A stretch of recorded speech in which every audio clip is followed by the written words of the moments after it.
सल्लि अला मुहम्मदिन व आलि मुहम्मद। अस्सलामु अलैकुम वरहमतुल्लाहि वबरकातुहू। परवरदिगार आलम से इस्तदा है कि जहाँ भी रहें परवरदिगार आलम आपको हिफ्ज़ व अमान में रखे। इमाम ज़माना जल्लल्लाहु ताला फ़रजहू शरीफ को परवरदिगार आलम अपने हिफ्ज़ व अमान में रखे, और जितने हमारे मोमिनीन मोमिनात हैं परवरदिगार आलम सबों को अपने हिफ्ज़ व अमान में रखे, खुसूसियत के साथ मकाम मुअज़्ज़म रहबरी।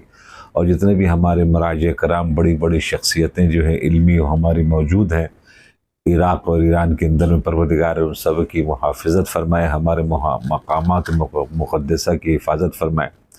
आज हमारा पैगाम जुमा खुसूसियत के साथ, चूँकि हम अब इंटर कर रहे हैं मुहर्रमुल हराम की तरफ, लिहाजा उसके मुक़द्दिमात के सिलसिले में आज गुफ्तगू करना चाहता हूँ। एक मुख्तसर से वक्त में एक मुख्तसर से पैराग्राफ के साथ, उसके बाद छोटा सा पैराग्राफ हालात हाज़िरा के ऊपर होगा। अज़ीज़ान गिरामी, सबसे पहले ये कि बड़े खुशनसीब हैं वो लोग जो इमाम हुसैन अलैहिस्सलातु वस्सलाम का गम मनाते हैं, और उनका बहुत बड़ा मिशन था, उस मिशन के एक छोटे से फ़र्द बन जाते हैं। अब तो ये ना सोचे कि जो मिंबर पर बैठकर मिसाल के तौर के ऊपर मजलिस पढ़ रहा है, खुतबा पढ़ रहा है, मरसिया पढ़ रहा है, सिर्फ वो नहीं, बल्कि इसके दाने दिरहमें सुखने कदमें जो भी जिस एतबार से भी अपना हिस्सा डाल रहा है इस अज़दारी को आगे बढ़ाने के लिए, वो सब के सब इस मिशन में शरीक हैं। मिसाल के तौर के ऊपर कोई फ़र्श बिछा रहा है, वो अपना फ़र्ज़ अदा कर रहा है मिशन में। कोई मिसाल के तौर के ऊपर बर्तन और प्यालियों वगैरह को साफ़ कर रहा है, वो अपना हिस्सा दे रहा है। कोई सामान लेकर आ रहा है, वो अपना हिस्सा दे रहा है।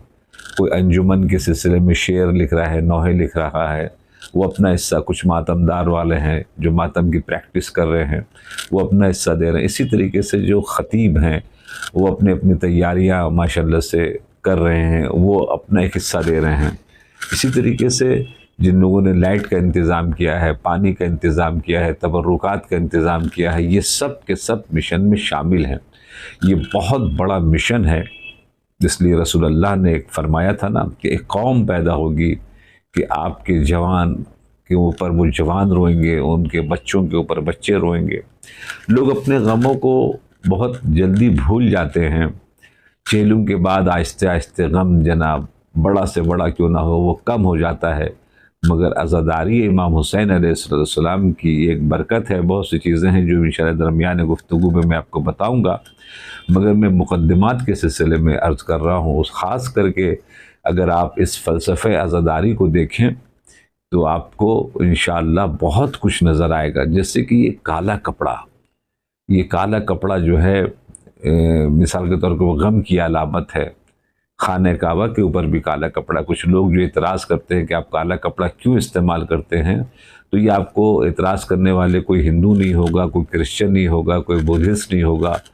ये जो भी एतराज़ करने वाले होंगे, ये वही वो लोग होंगे कि जिनकी नस्लें यजीद की तरफ से अब तक पहुँची हैं, क्योंकि उनके जो आबा अजदाद थे वो करबला के इमाम हुसैन के मुखालिफिन यजीद के लश्कर में थे।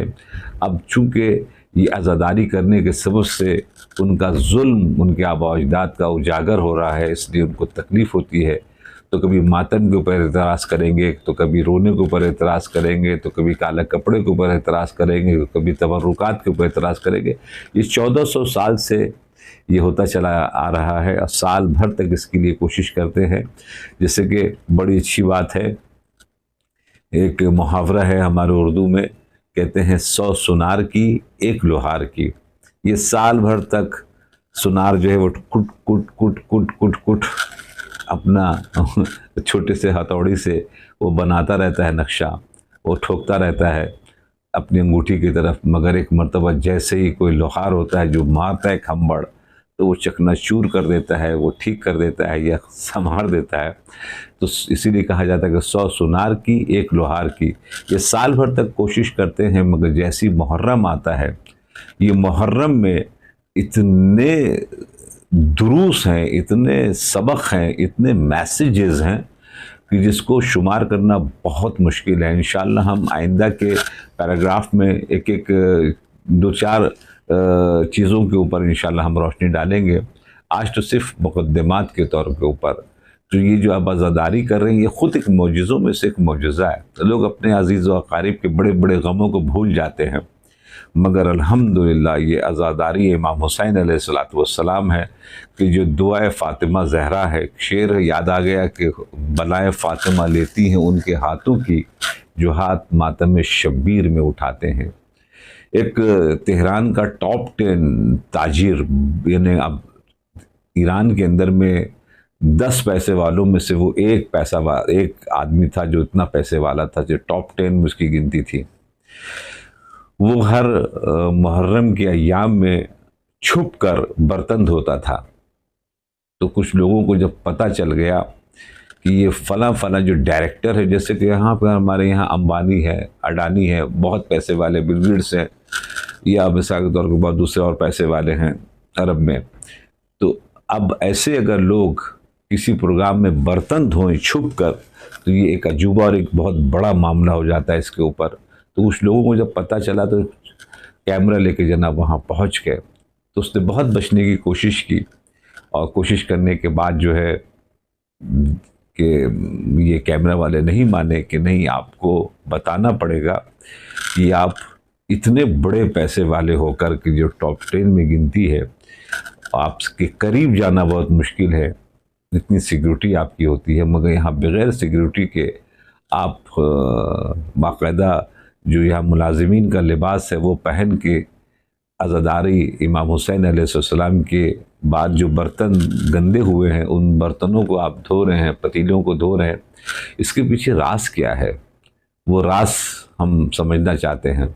तो फिर उसने जनाब वाला इस राज को बयान किया कि मैं बहुत गरीब था, इसी इमाम बारगाह से मैं गुज़र रहा था, मेरे पास खाने का भी कुछ पैसा नहीं था, कोई इंतज़ाम भी नहीं था। तो मैं इस इमाम बारगाह के अंदर में दाखिल हुआ, और जो इसके मुंतज़िमीन थे उन लोगों से बोला कि आप हमसे कुछ काम ले लीजिए, उसके बाद फिर हमें आप उसका पैसा दे दीजिएगा। हम फ़कीर नहीं हैं, हम पैसा नहीं मांग रहे, बल्कि हम चाहते हैं कि आप हमें मिसाल के तौर के ऊपर से कुछ काम लीजिए। तो एक मरतबा जो है उन लोगों का ठीक है, कोई मसला नहीं है। का काम क्या है? का काम ये है कि जो बर्तन गंदा होगा उसको आप साफ़ कर दीजिएगा, धो दीजिएगा। का कुछ ठीक है, तय हो गया। तमाम आज़ादारी हुई, उसके बाद तमाम बर्तन जितने भी जनाब गंदे हुए वो सब को उसने धोया, साफ़ सुथरा करके अपनी जगह के ऊपर रखा। मगर एक मरतबा उसने ये सोचा कि जिन लोगों से हमने बात की है, वो जिसके लिए मजलिस कर रहे हैं वो इनके अजीज़ व अक़ारिब नहीं है, वो मौला आका है। इन लोगों को दिया है उन्होंने, तभी तो ये इतना बड़ा बड़ा प्रोग्राम कर रहे हैं। तो लिहाजा हम इनसे क्यों पैसा लें, हम उनसे पैसा लें, उनसे पैसा मांगे कि जो इन लोगों को भी देते हैं।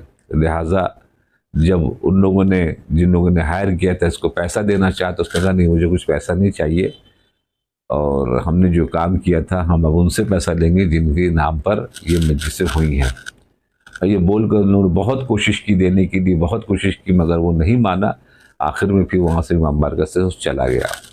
और फिर एक मरतबा मौला इमाम हुसैन की जो उसके ऊपर इनायत हुई है, तो वो टॉप 10 में आ गया।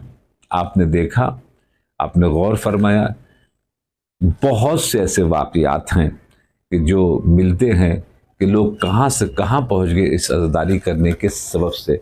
तो खुश नसीब हैं वो लोग जिसका हिस्सा बन जाते हैं। तो अपने आप को सिर्फ शिरकत कुनंदगान में से अल्हम्दुलिल्लाह आप खुश नसीब में शिरकत करने वाले हैं, और रोने वाले, मातम करने वाले, मगर कोशिश कीजिए कि किसी सबील में आप हिस्सा लें, किसी मातम, किसी मजलिस के तबरुकात में हिस्सा लें, ताकि आप कई चीज़ों के एतबार से जब महशर के मैदान में या कब्र में जाएं तो आपके पास पेश करने के लिए, हमारे पास पेश करने के लिए मौजूद रहना चाहिए। तो ये परवरदिगार आलम का बहुत बड़ा अतिया है कि जिसको ये तौफीक मिल जाए ये आज़ादारी में हिस्सा लेने की, तो अल्हम्दुलिल्लाह वो बहुत खुशनसीब और कामयाब होता है। आखिर में एक दूसरा जो छोटा सा पैराग्राफ है, जिन हालात से हम और आप गुज़र रहे हैं, ये हालात बड़े नाजुक हैं, और मैं कई हफ़्तों से इस सिलसिले में बहुत छोटी सा एक पैराग्राफ बना के रोशनी डाल रहा था, जिन अय्याम के लिए मैं डाल रहा था वो अय्याम अब आस्ते आस्ते सामने आ गए। मिसाल के तौर पर अमेरिका का डायरेक्ट हिट करना, यानी आप समझिए कि 45 साल के बाद ये मौका मिला है अमेरिका को हमला करने का। और 88 में इमाम खुमैनी ने, जिस वक्त ये जंग बंद हुई है, मैं उसी वक्त गया था, हौज़ इल्मिया एडमिशन हमारा हुआ था, उसी साल 88 में जंग बंद हुई थी। तो बहुत सी चीज़ें थी जो सुनने को मिल रही थी कि बाकायदा इमाम खुमैनी, मैं जहर का प्याला पी रहा हूँ ये जंग रोक कर, क्योंकि उसने, सद्दाम ने जब हार अपनी देखी तो केमिकल मारना शुरू कर दिया था, तो फिर इनको जंग रोकनी पड़ी, वरना ये बगदाद के करीब सब पहुंच चुके थे। एक बात। दूसरी बात ये कि उन्होंने, इमाम खुमैनी ने अपने तमाम जनरल कर्नलों को बुलाई मीटिंग की, कहा कि बैठना मत, आज ही से लग जाना तैयारी करने के लिए, कि चूंकि अब दूसरी जंग जो हमारी होगी वो अमेरिका के साथ होगी।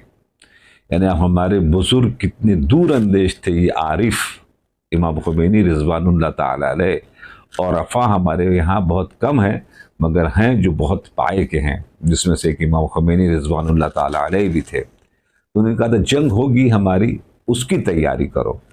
तो 88 में जंग ख़त्म हुई है, 88 से लेकर तकरीबन 12 साल उस तरफ, 25 साल इस तरफ, तो तकरीबन 12 और 25 37 साल, 37 ईयर्स।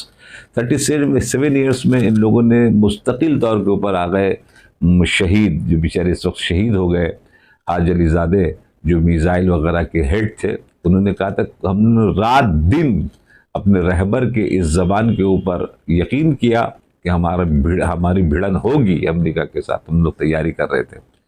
तो अब सोचिए उन्होंने इतनी तैयारी की, इतनी मिसाइल अपने तकरीबन उन्होंने तैयारी की, दूसरों को भी दिया, चाहे आज जो हिजबुल्लाह मार रहा है या हमास मार रहे हैं या मिसाल के तौर के ऊपर हूतीज़ मार रहे हैं, ये तमाम की तमाम मिसाइल क्या उन लोगों ने बनाई हैं या उनके पास मैन्युफैक्चर का कुछ ऐसा हिसाब किताब है? नहीं, ये तमाम की तमाम मिसाइलें जो लाखों की शक्ल में इस वक्त यूज़ हो चुकी हैं ऑलरेडी, रॉकेट और मिसाइल को अगर आप देखेंगे वो सब के सब इन लोगों ने बना के दी। तो 88 से तैयारी चली थी। तो फिर अपनी जो तैयारी थी तो उन्होंने खुद बताया कि अगर हम हर हफ्ते अगर ओपनिंग करें पहाड़ के नीचे जो हमने शहर बनाए हैं मिसाइलों के, तो वो कई साल लगेंगे उसको पूरा करने के लिए। और अभी जनरल कर्नल इंटरव्यू वगैरह देते हुए नज़र आए कि हम 6 साल जिस अंदाज की मिसाइल हम लोग मार रहे हैं, इससे ज़्यादा भी अगर पर डे मारे तो हम लोग 6 साल तक, बाज़ने का 3 साल तक, बाज़ने का 6 साल तक हम लड़ सकते हैं। तो अब ज़रा सोचिए, अब ज़रा गौर फरमाइए, ये तैयारी थी इमाम खुमैनी की एक जुमले के ऊपर। लोग रहबर को इस अंदाज से मानते हैं। अल्हम्दुलिल्लाह जो भी कौम अपनी रहबर की इज़्ज़त करती है, अपने उलमा की इज़्ज़त करती है, अपने गाइड्स के जो होते हैं उसकी इज़्ज़त करती है, वो उनको इज़्ज़त ही मिलती है। जो इज़्ज़त नहीं करते तो फिर वो मजहूल हो जाते हैं, गुम हो जाते हैं, समंदर में उनका वजूद ही ख़त्म हो जाता है। तो लिहाजा अपने वजूद को ज़िंदा रखने के लिए ज़रूरी है कि अपने रहबर की बात सुने।